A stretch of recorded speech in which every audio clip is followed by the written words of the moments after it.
This is a border punch board with the details of a doily, really cute, and it's very simple. You can add some nice details to your paper projects. The way you're gonna use it is just you add it to the doily punch and then punch, and you can see already.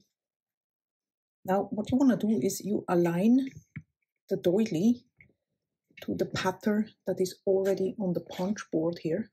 Just align it to match, and then you punch, slide it over again to align.